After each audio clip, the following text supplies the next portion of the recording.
Welcome to all my dear learners to our YouTube channel Krishna safety academy.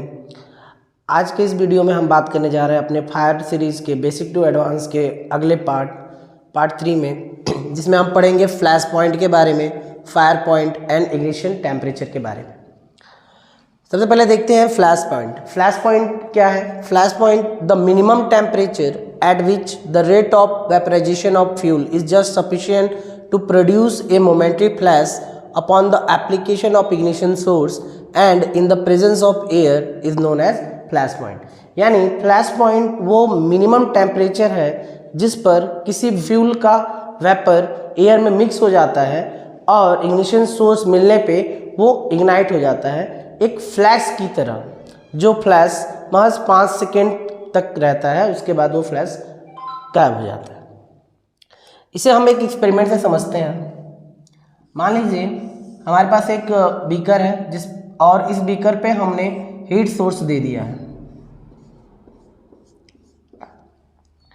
इसके अंदर हमने एक फ्यूल रखा है।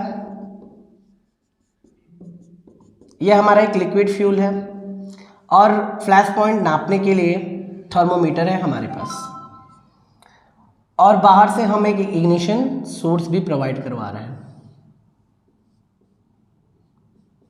ये इग्निशन सोर्स आपका match stick, spark lighter, anything, कुछ भी इग्निशन सोर्स हो सकता है।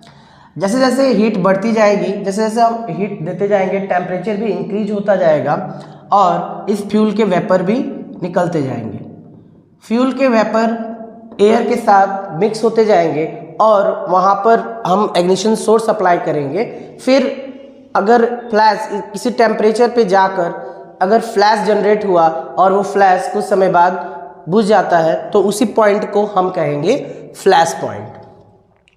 यानी फ्लैश पॉइंट वो मिनिमम टेम्परेचर है जिस पे किसी फ्यूल का वेपर एयर में मिक्स होने के बाद और इग्निशन सोर्स मिलने के बाद एक फ्लैश की तरह जलता है और फिर बुझ जाता है। ये घटना नियर अबाउट 5 सेकेंड तक होता है। इसे हम फ्लैश पॉइंट कहते हैं।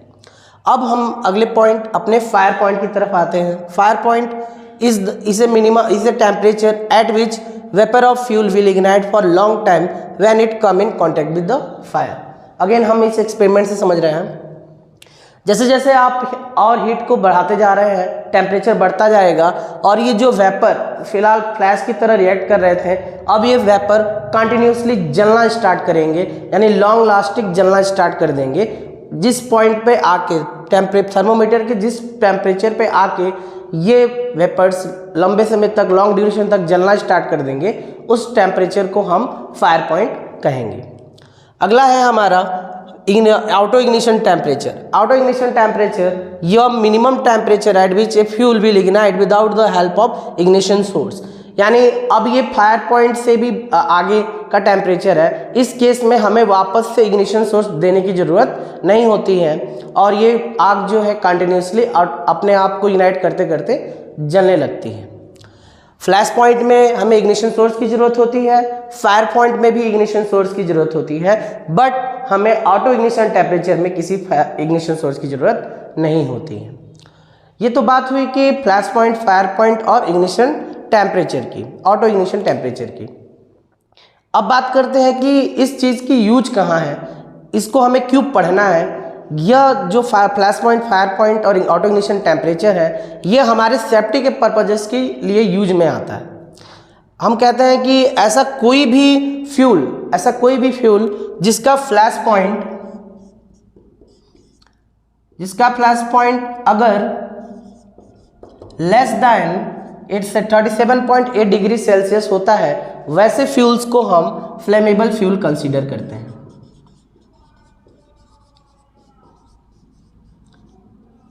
और ऐसे फ्यूल्स जिसका flash point greater than 37.8 degree Celsius होता है, उसे हम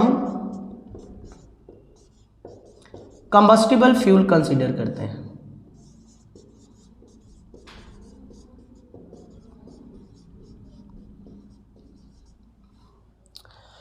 ये हमारे लिए बहुत जानना ज़रूरी होता है। ये ऑयल एंड गैस कंपनियां और जो भी हमारे केमिकल की कंपनियां होती हैं वहाँ पर ये चीज़ें बहुत इंपॉर्टेंट हो जाती हैं। वहाँ हमें फ्लैश पॉइंट के इंपॉर्टेंस के बारे में पूछा जाता है।